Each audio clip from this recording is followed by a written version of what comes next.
Hello students, welcome to GST Part 27. Registration of Special Category of Persons. Registration of OIDIR Service Providers. Meaning of OIDIR. OIDIR is a category of services provided through the medium of internet and received by the recipient online without having any physical interface with the supplier of such services.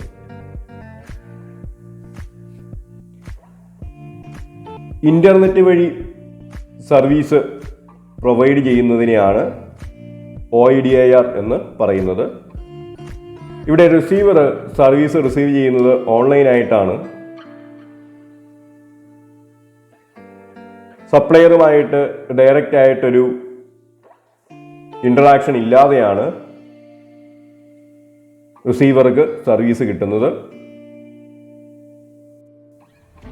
IGST Act defines OIDIR as services whose delivery is mediated by information technology over the internet or an electronic network, and the nature of its renders their supply essentially automated and involving minimum human intervention and impossible to ensure the absence of information technology and electronic services such as advertising on the internet, providing cloud services, provision of e-book, movie, music, software and other intangibles through telecommunication network, providing data retrievable or otherwise to any person in electronic form through a computer network, online supplies of digital content, that is movies, television shows, music and the like, digital data storage, online gaming.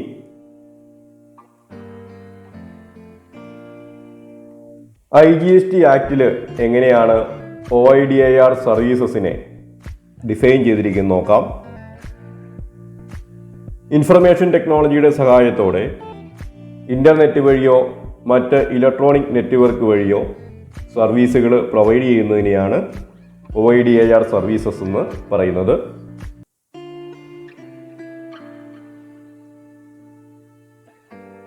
ഇവിടെ minimum human intervention ആയിരിക്കും. അതായത് ടെക്നോളജിക്കായിരിക്കും കൂടുതൽ importance വരുന്നത്. Human intervention വളരെ കുറവായിരിക്കും. Information ടെക്നോളജിയുടെ സഹായമില്ലാതെ ഇങ്ങനെയുള്ള സർവീസുകൾ പ്രൊവൈഡ് ചെയ്യാനായിട്ട് സാധിക്കില്ല.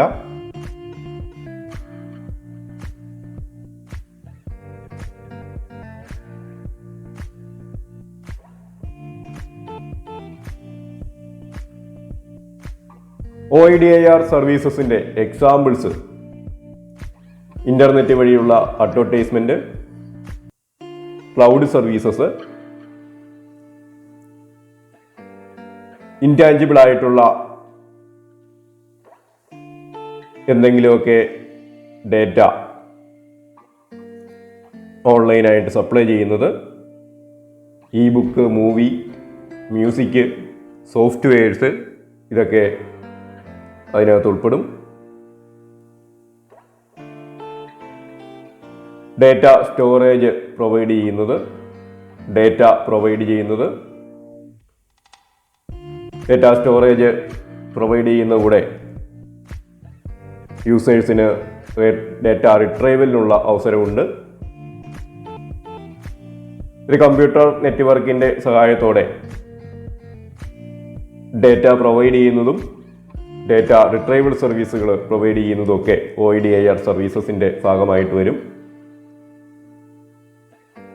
ഡിജിറ്റൽ കണ്ടന്റ് പ്രൊവൈഡ് ചെയ്യുന്നത് OIDIR സർവീസിൻ്റെ ഭാഗമാണ്.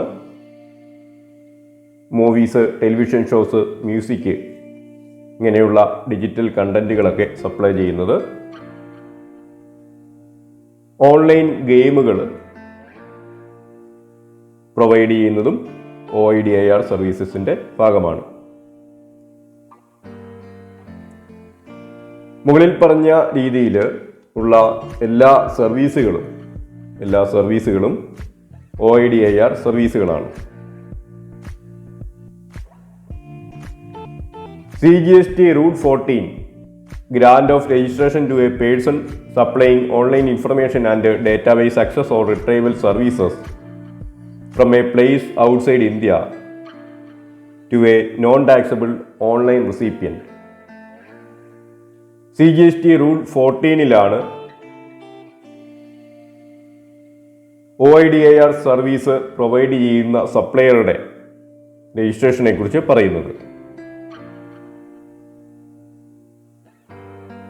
ഇവിടെ റിസീവർ നോൺ ടാക്സബിൾ റിസീപ്പിയൻ്റ് ആണ്. രജിസ്ട്രേഷൻ ഇല്ലാത്ത, GSTയിലെ രജിസ്ട്രേഷൻ എടുക്കാത്ത ഒരു പേഴ്സണാണ് റിസീവറായിട്ട് വരുന്നത്. Any person supplying online information and database access or retrieval services from a place outside India to a non-taxable online recipient shall electronically submit an application for registration duly signed or verified through electronic verification code in form GST REG 10 at the common portal, either directly or through a facilitation center notified by the Commissioner.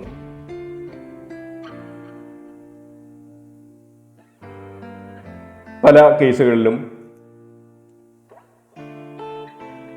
Online information and database access or retrieval services provide ചെയ്യുന്ന service providers ഇന്ത്യയിൽ തന്നെയുള്ള ആളാകണമെന്നില്ല. പലപ്പോഴും foreign കൺട്രീസിൽ നിന്നൊക്കെയാണ് ഇങ്ങനെയുള്ള സർവീസുകൾ receive ചെയ്യുന്നത്. എന്നാൽ receivers സാധാരണ human beings ആയിരിക്കും. അതുകൊണ്ട് തന്നെ അവർക്ക് GST രജിസ്ട്രേഷൻ ഉണ്ടായിരിക്കില്ല. അവർ GSTയിൽ ടാക്സ് അടയ്ക്കുന്ന ആളുകളായിരിക്കില്ല.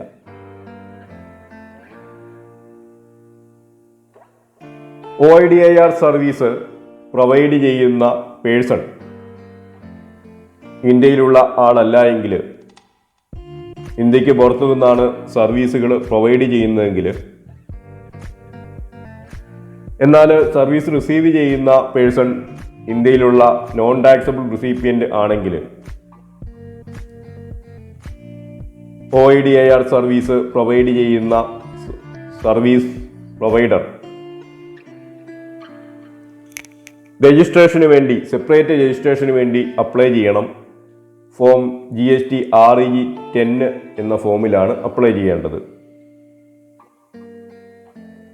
ആപ്ലിക്കേഷൻ സൈൻഡ് ആയിരിക്കണം, അല്ലെങ്കിൽ ഇലക്ട്രോണിക് വെരിഫിക്കേഷൻ കോഡ് വഴി വെരിഫൈ ചെയ്തതായിരിക്കണം. GST കോമൺ പോർട്ടൽ വഴിയാണ് അപ്ലൈ ചെയ്യേണ്ടത്.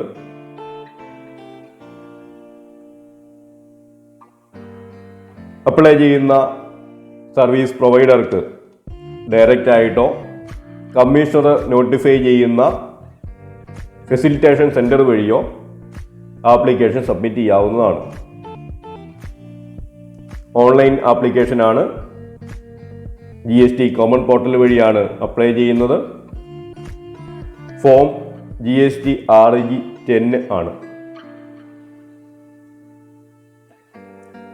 The applicant shall be granted registration in form GST REG 06 subject to such conditions and restrictions and by such officer as may be notified by the central government on the recommendation of the council. ആപ്ലിക്കൻറ്റിന് application ഫോമിൻ്റെ വെരിഫിക്കേഷന് ശേഷം registration issue ചെയ്യുന്നതാണ്. Form GST REG 06 എന്ന ഫോമിലാണ് registration certificate issue ചെയ്യുന്നത്.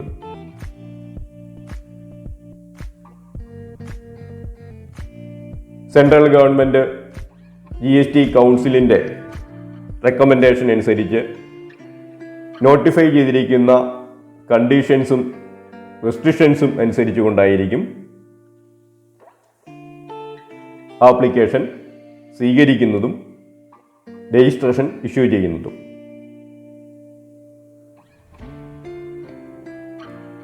Thank you for watching this video.